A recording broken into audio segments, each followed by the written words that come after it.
Tense news to now some good news. Tanglewood Middle School is getting a big donation in an effort to recognize its students.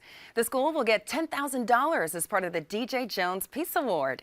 It comes from Greenville barbecue chef Dave Jones and his son, that's Denver Broncos defensive tackle DJ Jones. A portion of the donation will recognize students who show off qualities including strong leadership and also excellence in academics. Each year, 2 students will be chosen to receive a $250 scholarship.